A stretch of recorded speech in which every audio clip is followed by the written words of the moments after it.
Awesome. If you guys want to come up too and just make it casual, that's cool. I'm going to kind of show stuff on the screen, so if you guys can see it all right, that's cool, but awesome. Reading and writing drum charts seem to be a pretty cool topic to chat about in this setting, because we all have different experiences when it comes to reading charts, having to write charts, the different gigs that we play, all that sort of stuff. So, and it gives us all an opportunity to chime in, share experiences, that sort of thing. So that's kind of why I was like, I think this will be fun. And they just saw me recently at Lancaster Bible College, where Drums Etc. was hosting that, and that was really awesome. You should be presenting, by the way. That was really awesome. So I want to come back and see you do it. Hey, Shop Talk Sessions 24, show up. Perfect. If I don't get enough volunteers, it might happen. For me, having an efficient method of writing and being able to read charts is really going to help set you up, in your career and just to be successful when you're performing as a drummer. Okay. And so we're going to discuss a bunch of different charts that I've come across in the real world, okay, or through gigging. And I'm also going to share with you my method of how I can quickly write out a chart to be prepared for a gig. So that's kind of where we're going. So first off, who here reads music? Anybody read? Does anybody not read music? Either one's going to be okay with, once I get to my method, you can count, right? So, so either one's going to be okay. But if you can read, I think you're going to be a little further along. You're going to be able to add a little more material to your chart. And you're just going to be probably a little more comfortable in different situations. Some examples where you might need to read charts would be like orchestral playing, big band, jazz, theater gigs. I was at the American Music Theater for 7 years before I moved from Lancaster, and that's all I did was read charts every day. Wedding gigs, worship bands, really any band, any situation that they're going to give you a chart. You need to be able to do that. Writing charts, some examples would be sideman for an artist, or if you're filling in one-offs for a band as a sub. Preparing large amounts of music rather quickly, taking auditions, and recording sessions. Those are kind of some of the stuff that I came up with. For the sake of time, I'm going to focus on pop music with these charts, but obviously you can use these techniques with any genre of music. But before we dig into the actual charts, I want to talk about some things we need to know when we're playing pop music. And one of those is song form, which this thing keeps jumping ahead to, right? What are some, this is pop music song form, right? Intro, verse, pre-chorus, chorus. What are some other musical song forms that you know of? Or is this the only one? Some of you went to school for music, so I know you know what song form is. Oh. I don't know, I'm on the spot now. Oh, yeah. Are you asking? Yeah. Does anybody have any other versions of song form that you've come across? It's not pop related. It could be jazz related. It can be classical. I mean, are you just going by letter names? Sure. Like AABA? Right. AABA. AABA was very common with early rock and roll, of course, because that kind of came out of jazz. So a lot of early rock and roll has AABA. If you're not familiar, that means A, you got this one section. That section repeats again. There's the A again. B, now you have a different musical section. And then A, that first section comes back again. That's what we think about when we think about AABA. A lot of jazz will have that, but also early rock and roll, listen to a lot of Beatles music that way.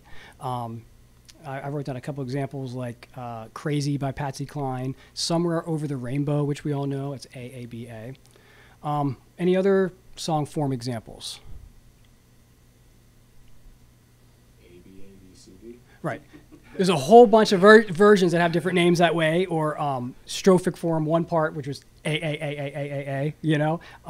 Blue Suede Shoes might be an example of that. Blowing in the Wind, Bob Dylan. I think I wanted to touch on some of this too, because as you're writing your charts, it's good to listen and go, oh, okay, what am I listening for here form-wise? Does that make sense? And then, of course, we're going to focus on pop music. So then we got this form here. What's the intro? What's the intro? The beginning of the song. Yeah, it's the beginning, the opening idea, the introduction's usually very short. It kicks it off. What's our verse?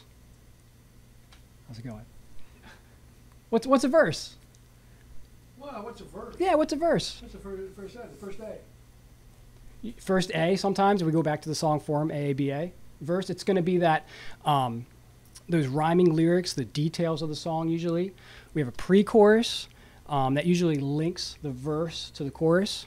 Okay, the chorus is that that main idea, that hook, that catchy part that comes back time and time again. Sometimes we'll have a breakdown chorus. Anybody familiar with what a breakdown chorus is? It's where we do something different, but everyone else keeps doing the same thing. Pretty much, yeah. That works. That does work. The music keeps going. Maybe we bring it down, we do something different, and it builds back up in the chorus again. A hook might be that catchy idea in a song. It can be instrumental, it can be lyrically, that's maybe additional to the chorus. A turnaround, a link is usually sometimes similar to the introduction, kind of connects some sections. A bridge is that section that kind of contradicts the rest of the song. It sounds pretty different and comes back again. If we think about the AABA thing, that would be that B section, which is different. We may have a solo, an instrumental solo, a tag that kind of repeats something, the same thing at the end, and the outro, right? Think of the intro that comes in, the outro kind of fades out. So this is all going to be important as we think about the charts we're going to do. And I encourage you to also, when you're listening to music, you can do this in the car. I started teaching this to like my 7-year-old. Like as we're listening to a song and he really likes it and he starts like singing along, I'm like, what section is that? I don't know. It's the chorus. And then the next time the chorus comes in, he's like, we're at the chorus. Like you can pick it up pretty quick. And then the next time I'm like, what section is that? You know, I don't know. It's not the chorus. Oh, it's the verse, you know? This is going to be really helpful with memorizing music, playing more musically, and of course, writing your charts. Any questions about song form before we dig into some of this stuff? Awesome. So now I'm going to share some charts that you may encounter in a live situation. These are just some real-world charts that I've just grabbed to share with you. They're not necessarily right or wrong. That's not the point of this, but the point is to share some different types of charts that you may come across. So the questions for discussion are going to be, what type of chart is this? What is it primarily used for? And then are there any advantages or disadvantages to that chart? Cool? All right, here's the first one. This, a lot of notes on here. What would you call this? What type of chart is this? You don't need to focus on what's written, but what would you call this type of chart? You guys see all right? Yeah, come on up. What's that? I said, I can't even see that. Okay. There's a lot of notes, right? Get you started. This is note by note what is being played, right? And actually it says at the top, record transcription. So I would consider this a transcription, okay? It's a note for note piece, okay? You might use that. It's a lot to look at, right? Would you want to read that on a gig? No, you wouldn't. It's too much. It's really great for studying a player. You may need it for certain performances, certain theater performances where you need to play the same notes and licks over and over again because that's what the dancers expect. They want to hear that thing. You may need to have more of a transcription. I actually wrote this out because I had to shoot a music video. And obviously, if you're shooting a music video, you need to play what was there or it's not going to line up. So a lot of situations like that would be really helpful. But really, it's just too much to look at, and it would not be good for sight reading. We agree? Here's and if you're not familiar with the notes on the staff, and I'm happy to send any of these out to you guys later if you want. This is kind of the basic format of what each line and each space on a staff would stand for with drum notation. Okay, here's another one. Has anybody seen something like this in any of your musical situations? Yeah?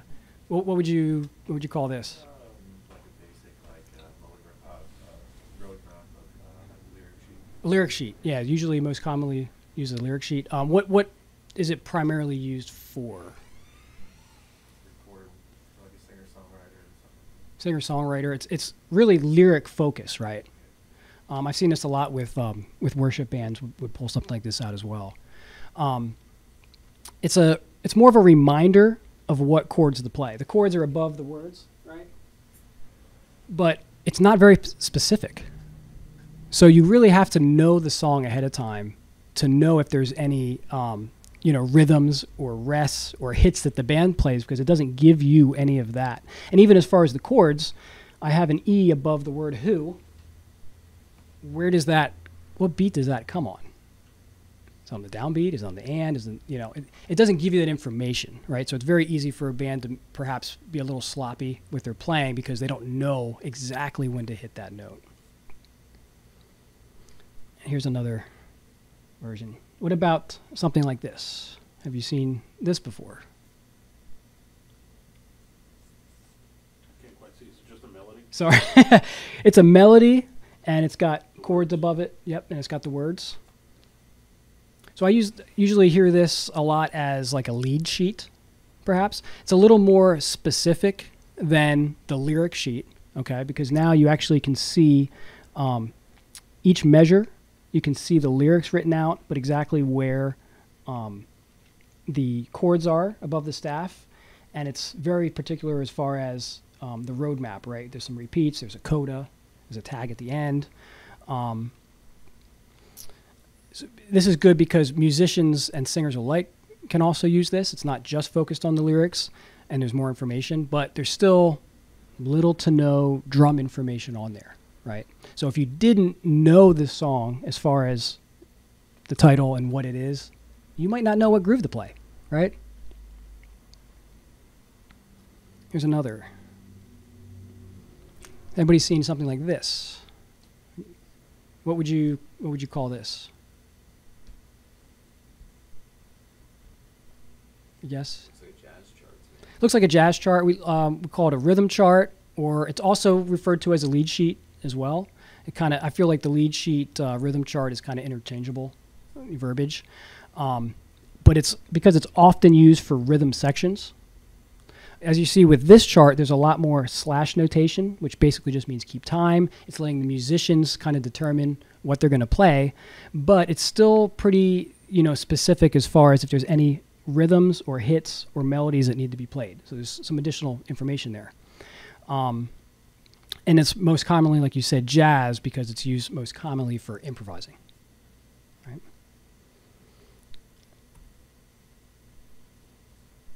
Okay, here's something else that looks a little crazy. Have you ever seen this before? What would you? Way too many times. So you probably have more experience than anybody in this room with this type of chart. So what is this? Nashville number chart. Nashville number chart.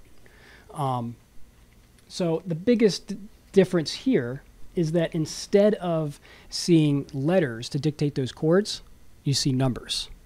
That's the difference. So why would they do that? Because they're crazy. Change the key of the song.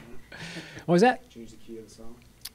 It's very useful in changing the key of song in the moment, right? If you have 1, 4, 5, 1 in any key, and the singer says what they often do, hey, can we take this up a step? Can we lower this a step? It's still going to be 1, 4, 5, 1, and you don't have to print out a whole nother chart again in that key. Does that make sense? Is this what you primarily use? Or For me, I always make my own. okay. Well, I look forward to talking about making our own too, because I want to hear what you do. But it's very common in Nashville. I haven't really seen it that common outside of Nashville. If I get a session from someone in Nashville, they usually send me a Nashville number chart. But what's really good is the entire band uses the same chart, including the drummer. If you want to dig a little more into this too, Jim Riley's book on this is really good. But it's a very efficient way to do it. I also like that you have the form, verse, pre-chorus, chorus, link, verse, pre-chorus, chorus, is all on there. So all the information that the entire band needs is all on the same chart. And it's rather quick to chart out if you have a good ear and you can pick up chords. We have another chart that I've had to play before. If you went to school for music or you were in band or something, you may be used to seeing something like this. This is more of a traditional drum chart. Now, with a chart like this, you see the measure numbers, the drum notation is written in, what to play, but there may also be slashes or just time. An entire ensemble would each have their own part. The guitar would have their part, the drummer would have their part, the string section, everybody would have their own chart. And that all is going to line up with the conductor's score. So that's the biggest difference when it comes to this, is that you have a part, there's measure numbers, the conductor says start at measure 75. Anybody familiar with reading this? Remember this from if you did band in school? Back in like middle school or something, yeah. Absolutely, and this is one that I was given in the Air Force band that I had to read as well. Orchestra and stuff like that. Yeah, orchestra. It communicates exactly what the drummer or any instrumentalist will need to play in their part. Makes sense? And if we have time at the end too, I'd be happy to I have some recordings for these, and sometimes it helps when I have more time to play the song as you follow along with that chart. You know what I mean? And again, I'm happy to share any of these with you guys after the fact and email it. And it's really fun to just follow along. At first, the Nashville number chart is really, it's what is this? You know, and even playing along, I took a lesson with Jim Riley, and it was great. And even just he had me read the chart, and reading it, I was oh, I know this, I can do that. I know the form, but it still messes with your head if you're not used to thinking, chord structure as you go. If you're used to playing, thinking of the lyrics, or if you're thinking of measures or only the form, it makes you think differently. So now I want to share my method for quickly writing a drum chart. And you don't have to use my method. It's just what I've found that works really well for me. I encourage you guys to find your method that's going to work for you. The purpose is really to write a chart with all the necessary information that you need to be successful as a drummer. I want to do it so that I can quickly write a chart, so that I can learn a chart very quickly. And also, I do this so I can get my head out of the page as quickly as possible so I can focus on making the music, okay? So some examples for me with why I do my form of writing these charts. So we do a lot with guest artists with limited or no rehearsal sometime.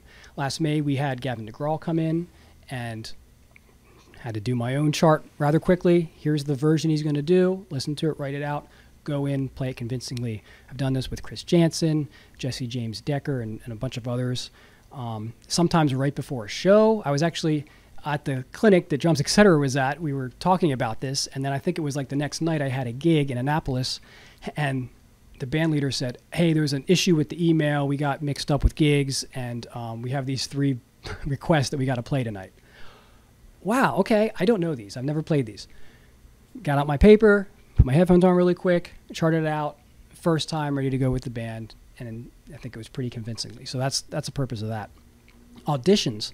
Part of my audition with the Air Force Band, it was very interesting. In my final round, they gave us 2 songs on a computer with headphones, and they gave us 10 minutes, paper and a pencil, and said, hey, the band's going to come in 10 minutes, and you're going to play these. I never thought that would ever happen, but luckily I've been doing this for a while, and I put it on, made my chart, band comes in, sat down, play through the songs. So you never know when this is going to come up. Another reason I do this is for wedding bands, where we have extremely large set lists, 3 or 4 hour gigs of a band that I don't play with regularly, and all of a sudden, how am I going to practice 3 or 4 hours of music? I mean, do you know how much time that would take to memorize 3 to 4 hours of music? But once you write them out, you have them, you back them up, or I would much rather write out, 20 to 50 songs rather quickly and not touch the drums and go in and do the gig than try to memorize 5 songs, in that same amount of time. And also, after taking this approach, it really helps you memorize it. It's like when you're in school and the teacher says, hey, write this down. Okay, and you write it down. Most of the time, I've also found with other, even drummers in the Air Force, that we sub for each other. It's like, hey, you're playing in for me. Do you want my charts? Oh, no, I'll write my own. Only because now you're doing your homework. You're studying it. I even take that approach of, as I'm doing this now, okay, what type of snare drum was used on this? Is that a really tight sound? Is that a really fat sound? Sometimes I'll even write that down in the chart just so I know, hey, I can throw in a big fat snare thing on that. what were the cymbal sounds like? Was it really bright? Was it dark? You can really start to get into the nuances then, of the piece. So that's why I do that. This is all it looks like for me. It's pretty simple. But it's going to give me all the necessary information. I got the title at the top. I put the artist.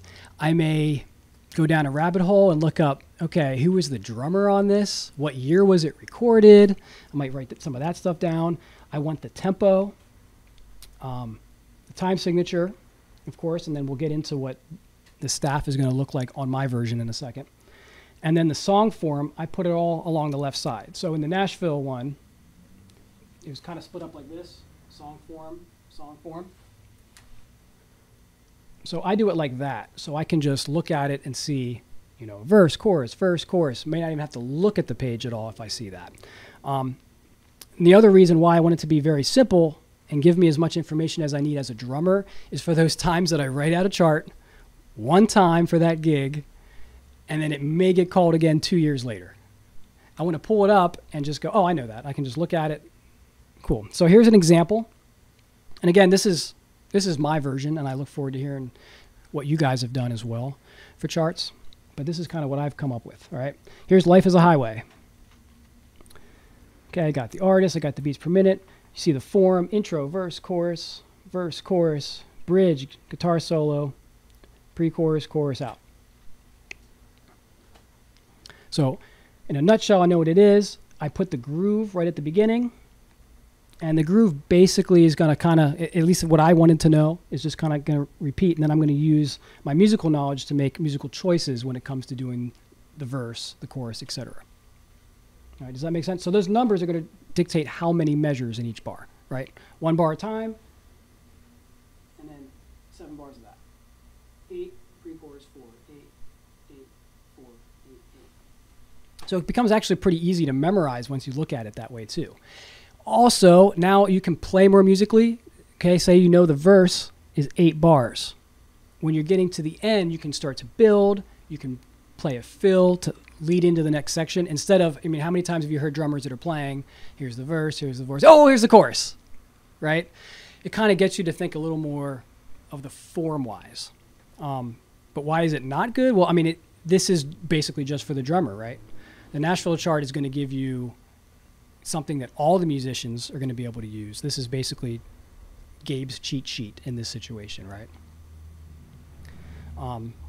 But the form is easy to see. I can write out as much or as little information as I want.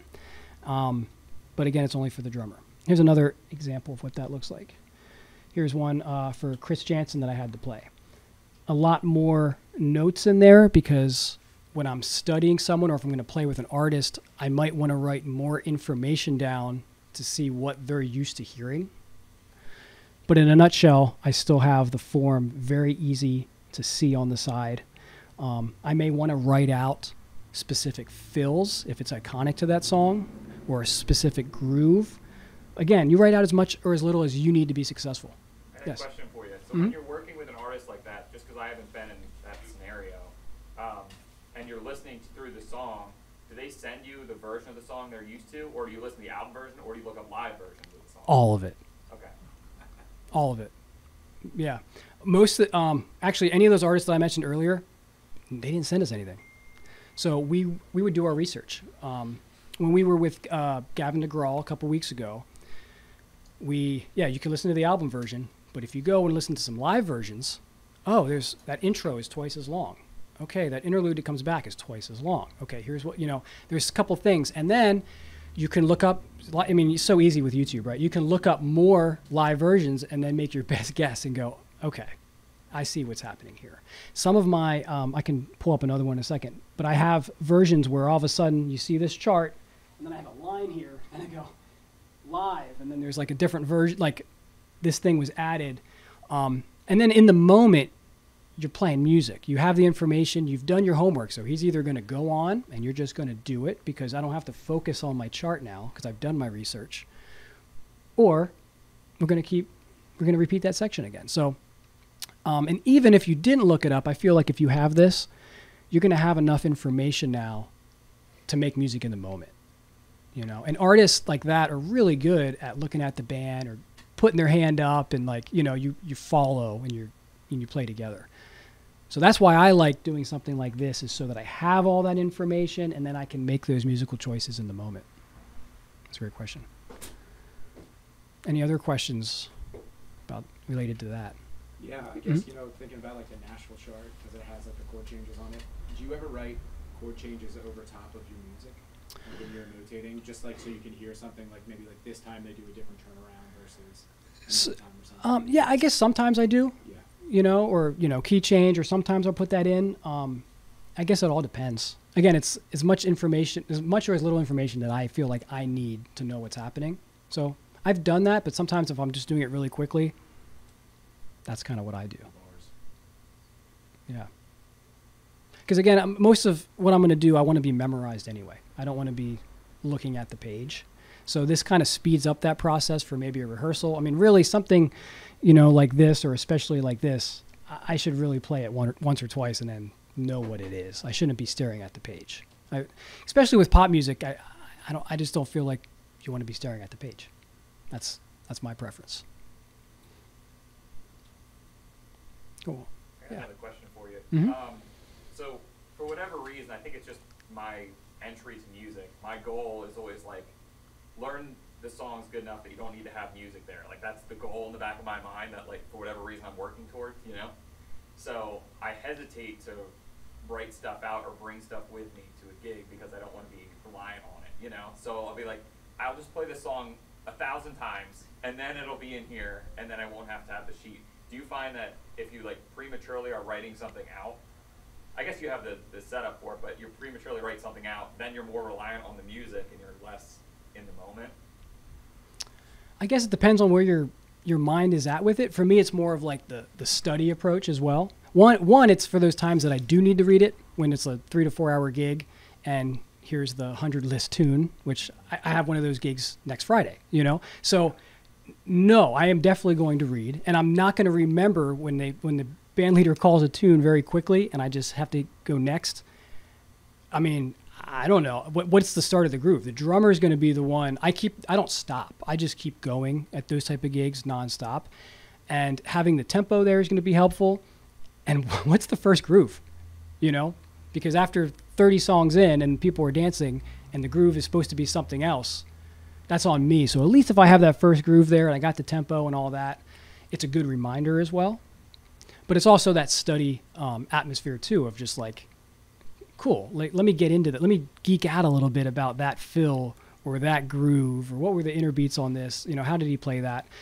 That kind of comes from more of my education background and jazz and like transcribing and then mixing it with pop music, having it ready, being able to be prepared either way, But if you come see me on like, a typical rock or pop gig, it's probably memorized. And then even with, again, I'm bringing it up because it's most recent, the Gavin DeGraw gig, it was there and it was pretty much memorized, but you should never know that it was there. My eyes are going to be on the artist as well. What about you guys? Is there any, I would like to hear about any methods that you use for learning songs with a band. You said you have your own version, Yeah, right? I mean, I basically just make form charts. Okay.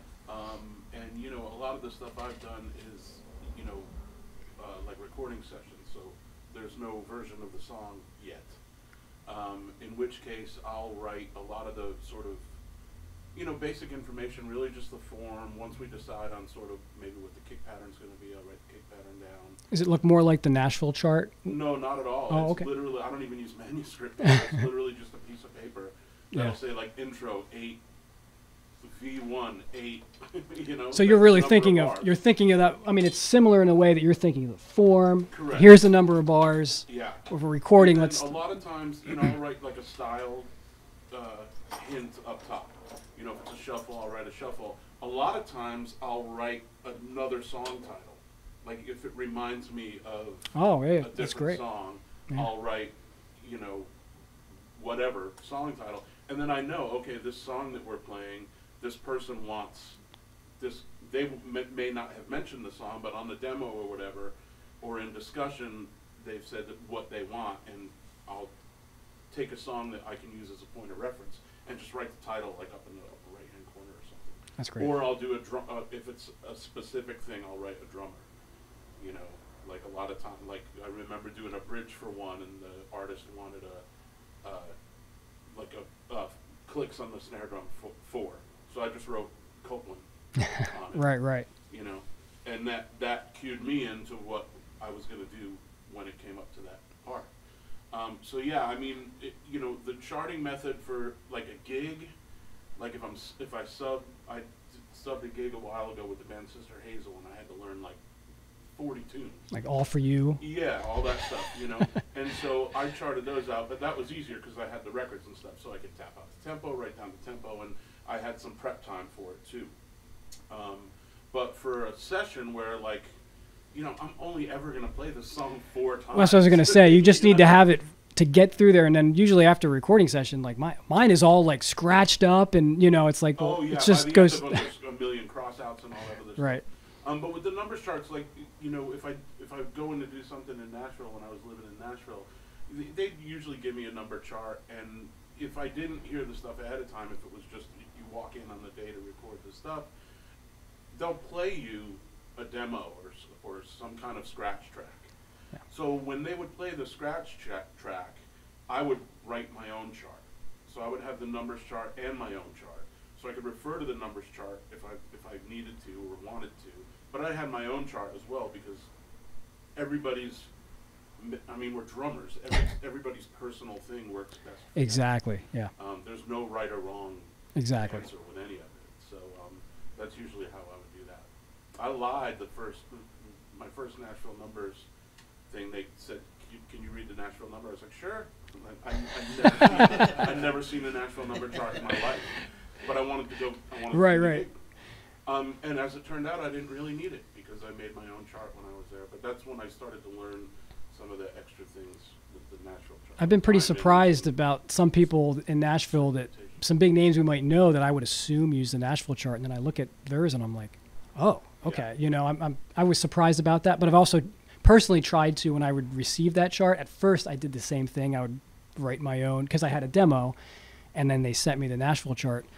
But now I've been trying to, especially after studying with Jim a little bit, was just trying to like, okay, let me just use that chart. Let me get my head into, you know, following those keys, you know, and the little shorthands that they have is really funky, you know, with the underlines and the dots, and like, it's definitely different. And again, once you know that stuff, I mean, there are other occasions where I've taken a Nashville chart without having heard the tune and written my own chart off of the Nashville chart. Because there's enough information on the Nashville chart that I could just say, okay, I don't need to know that you're going, you know, Right. to the 6th chord here. I Right. don't need to know that. Absolutely. But I do need to know, you know, the form and if there's you know, we're stopping here. There's a stop you know, or a hit, yep. A hold or whatever, you know, breakdowns, all that kind of stuff. Absolutely. Yeah, I mean, the golden ticket is, you know, it's getting what you need to be successful and quickly. I can show you an example. Actually, let me pull up an app. I use Fourscore. I back up all this stuff as well. Like as soon as I'm done like that, I scan it in, I save it as a PDF. I use Fourscore, and I now have just hundreds of charts, like just literally hundreds of charts. And almost all of these are just my charts that I've written. And here's Watermelon Sugar. And you can even turn on, the outline is actually tapping the tempo, but there's my chart. And if I would hit the next one, it's not set up, it would just go to the next chart. So I use something like this a lot of times on a gig now, just to be efficient. And you can even write it. I have that, let's see. I have this saved on there, and then I can get out my Apple Pencil and just write the chart right there, save it as something else, and be done. I like to do it on, I'm old school, I like to do it on, you know, paper and pencil, but if I have to, it's something I can do rather quickly, you know, last minute and play a gig. Anybody else use any other cheats for them? I've never really, like, taken notes, so to say.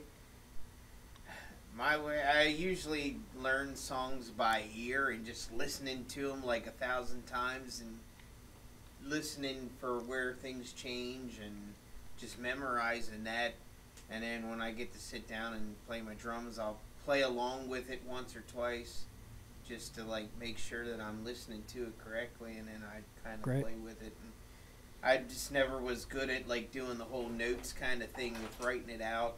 I mean, the most time I write out is like a time signature and like the tempo or something like that, and just so I might say, okay, well, they're gonna change something here. It's gonna like bridge here or something like that. I might write something small, but that's about the extent as far as notes. Other than that, I kind of just learn everything in my head and just kind of, I don't know, I probably have like 500 songs in my head that I played over the years. I mean, having a great ear should come first, arguably, you know, being able to listen and play. I've had students sometimes that come in, they want to learn a song, and, you know, they're just memorizing it, and then we do another song, and it's like, it's funny because a lot of pop music, if you listen to it, you can just play it, right? Because if you know the form and you know what's coming up, intro, verse, what's going to come after the verse? Chorus? Yeah, a pre-chorus or a chorus, Yeah. right? So you kind of know what's coming up, so you can play musically. Okay, I heard that. Now after the chorus is done, what's going to come next? Either an interlude or probably bring it down to a verse, right? Okay, we just did the verse.